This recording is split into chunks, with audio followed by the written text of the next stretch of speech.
Price the lord. Good morning. അനുഗ്രഹീതവും വിലയേറിയതുമായ നല്ല പ്രഭാത വേളയ്ക്കായി കർത്താവിനെ സ്തുതിക്കുന്നു. ഒരു പ്രഭാതവും കൂടെ നമുക്കൊരുമിച്ച് തിരുവചന ധ്യാനവുമായി സമ്മേളിപ്പാൻ സർവകൃപാലുവായ ദൈവത്താൽ ഒരുക്കപ്പെട്ട ഈ മനോഹര നിമിഷത്തെ ഓർത്ത് ദൈവത്തെ സ്തുതിക്കുകയാണ്. വിശേഷാൽ ഓരോ പ്രഭാതത്തിലും നിങ്ങളുടെ അടുക്കൽ തിരുവചനവുമായി എത്തുവാൻ, നിങ്ങളുമായി കൂടുതൽ ദൈവവചനം പങ്കിടുവാൻ കർത്താവിനാൽ ഒരുക്കപ്പെടുന്ന ഓരോ നിമിഷത്തെ ഓർത്ത് ദൈവത്തെ സ്തുതിക്കുകയാണ്. എൻ്റെ പ്രഭാത ചിന്തകൾക്ക് വളരെയധികം പ്രോത്സാഹനങ്ങൾ നൽകുന്ന നിങ്ങളുടെ എല്ലാ വിലപ്പെട്ട പ്രാർത്ഥനകൾ ഒരു പ്രാവശ്യം കൂടെ ചോദിച്ചുകൊണ്ട് പ്രഭാത ചിന്തയിലേക്ക് പ്രവേശിക്കുകയാണ്. ഇന്നത്തെ പ്രഭാതത്തിൽ നമ്മൾ ഒരുമിച്ച് ചിന്തിപ്പാനായിട്ട് ആഗ്രഹിക്കുന്നത്, ഞാൻ വേദപുസ്തകം വായിച്ചു കൊണ്ടിരുന്നപ്പോൾ എന്നെ ഹഠത ആകർഷിച്ച ഒരു വാക്യം. ആ വാക്യം ഇങ്ങനെയാണ്: പ്രസിദ്ധനാകുവാൻ ആഗ്രഹിക്കുന്നവൻ ആരും അത് എൻ്റെ ഭാഷയിൽ പറഞ്ഞാൽ ഗുപ്തമായിട്ടൊന്നും ചെയ്യുന്നില്ല. അപ്പോൾ പ്രസിദ്ധനാകുവാൻ ആഗ്രഹിക്കുന്നവർ എന്താ ചെയ്യുക? അവർ വളരെയധികം പബ്ലിസിറ്റി കൊടുക്കുന്നു. അവരുടെ പേരുകൾ രംഗത്ത് വരാൻ അവർ ഏത് നിലകളിലുമുള്ള കാര്യങ്ങൾ ചെയ്യുവാനായിട്ട് അവർ തുനിയുകയാണ്. നമുക്കറിയാം, ഇപ്പോൾ ഇലക്ഷൻ സമയങ്ങളാണ്. ബാലറ്റ് പേപ്പർ ഉൾപ്പെടെയുള്ള പോസ്റ്ററുകൾ, കട്ടൗട്ടറുകൾ എന്ന് വേണ്ട ഇവയുടെയൊക്കെ പിന്നിലെ രഹസ്യം, അല്ലെങ്കിൽ അതിൻ്റെ പിന്നിലെ ചേതോവികാരം എന്ന് പറയുന്നത് പ്രസിദ്ധി ആർജിക്കുക എന്നുള്ളതാണ്. അപ്പോൾ പ്രസിദ്ധനാകുവാൻ വേണ്ടി ഏത് കോലവും കെട്ടുന്ന ഒരു ലോകത്തിലാണ് ഞാനും നിങ്ങളും വസിക്കുന്നത്. ഈ കോലം കെട്ടൽ കേവലം ഭൗതിക തലത്തിൽ മാത്രമല്ല, ഇന്നത്തെ ആത്മീയ തലത്തിലും ഇങ്ങനെയുള്ള ധാരാളം പ്രിയപ്പെട്ടവരെ നമുക്ക് കാണുവാൻ കഴിയും. ഒരു കൺവെൻഷന് വിളിച്ചാൽ അവരുടെ ഫോട്ടോ ഏറ്റവും വലിയ നിലയിൽ അത് എന്താ പറയുന്നത്, DTP ചെയ്ത് വരണം എന്നാഗ്രഹിക്കുന്ന ഒരുപാട് പേരുണ്ട്.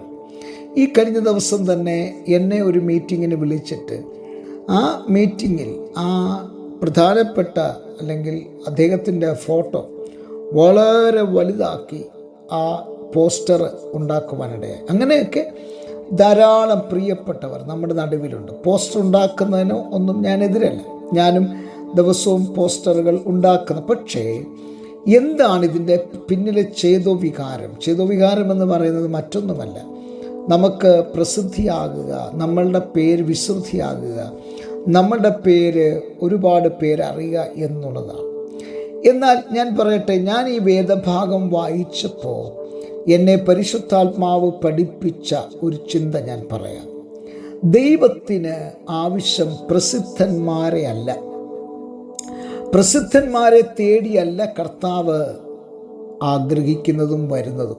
പിന്നെയോ ദൈവത്തിന് ആവശ്യം ആരാണ്? നമ്മൾ സങ്കീർത്തനത്തിൽ വായിക്കുന്ന, യഹോവേ, ഭക്തന്മാർ ഇല്ലാതെ പോകുന്നു, വിശ്വസ്തന്മാർ മനുഷ്യപുത്രന്മാരിൽ കുറഞ്ഞിരിക്കുന്നു.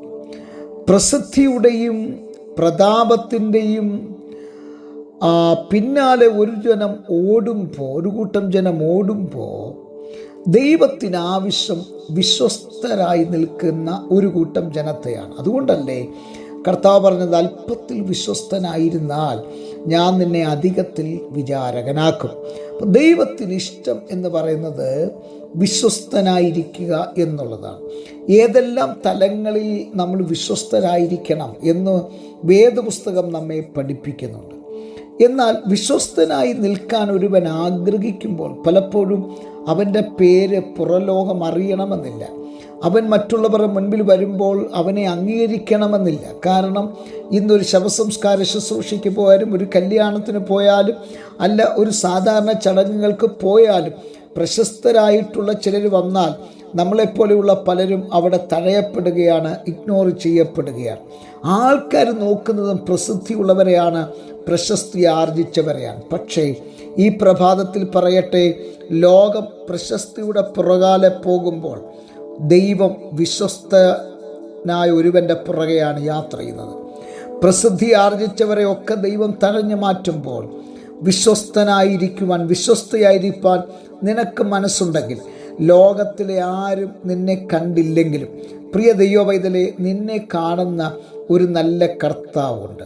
ഒരിക്കലൊരു ഫുട്ബോൾ കളിക്കാരൻ അദ്ദേഹം തൻ്റെ കാലിൽ കിട്ടിയ ബോൾ അടിച്ച് താൻ വളരെ പ്രയാസപ്പെട്ട് പലരെയും വെട്ടിച്ച് എതിർ ടീമുകളെയൊക്കെ നിഷ്പ്രഭരാക്കിക്കൊണ്ട് താൻ ഗോൾ പോസ്റ്റിൻ്റെ അടുക്കൽ വരെ എത്തുവാനിടയായി. അപ്പോഴത്തേക്കും എതിർ ടീമിൽ നിന്നും ഒരു വ്യക്തി വന്നിട്ട് തൻ്റെ കാലിൽ നിന്നും ആ ബോള് നഷ്ടപ്പെടുത്തുവാനിടയായി.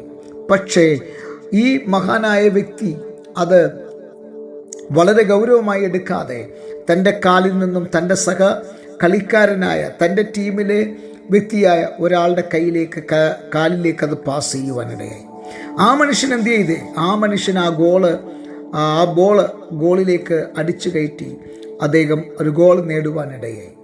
ഗാലറിയിലിരുന്ന സകല പ്രിയപ്പെട്ടവരും ഈ ഗോളടിച്ചവനെ പ്രശംസിച്ചപ്പോൾ ഈ അപ്പുറത്തെ തലക്കൽ നിന്ന് ഇപ്പുറം വരെ കൊണ്ടുവന്ന മനുഷ്യനെ എല്ലാവരും മറന്ന് അവൻ്റെ പ്രയത്നം, അവൻ്റെ കഠിനാധ്വാനം ഒക്കെ മറന്നിട്ട് നിസ്സാരം ഗോൾ പോസ്റ്റിൻ്റെ അടുക്കൽ വെച്ച് ഗോളടിച്ചവനെ അഭിനന്ദിച്ചപ്പോൾ ഈ മനുഷ്യൻ്റെ ഹൃദയം വല്ലാതെ വിങ്ങി.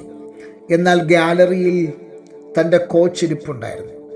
ആ കോച്ച് ഈ മനുഷ്യനെ ഒന്ന് നോക്കിയിട്ട് ഒരു തമ്പ് കാണിച്ചു.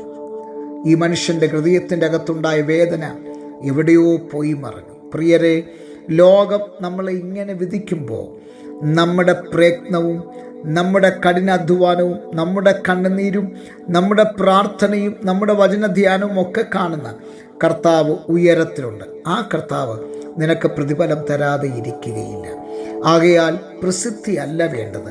നീ വിശ്വസ്തനായിരിക്കുവാൻ മനസ്സ് വെച്ചാൽ നിന്നെ അധികത്തിൽ വിചാരകനാക്കാൻ ദൈവം വിശ്വസ്തനാണ്. കണ്ണുകളെ അടയ്ക്കാൻ പ്രാർത്ഥിക്കാം. നല്ല ദൈവമേ, സ്വർഗസ്ഥ പിതാവേ, മനോഹരമായ നല്ല പ്രഭാതത്തിനായി സ്തോത്രം. ജനത്തെ അനുഗ്രഹിച്ചു പ്രാർത്ഥിക്കുന്നു. വലിയ അനുഗ്രഹമാക്കി തീർക്കണം. യേശു ക്രിസ്തുവിൻ ധന്യമിലേറിയതുമായ നാമത്തിൽ തന്നെ ആമേൻ. എല്ലാവർക്കും നല്ലൊരു പ്രഭാതം നേരുന്നു. ക്രിസ്തുവിൽ നിങ്ങളുടെ പ്രിയ സഹോദരൻ പാസ്റ്റർ ജോസ് സാമുവേൽ.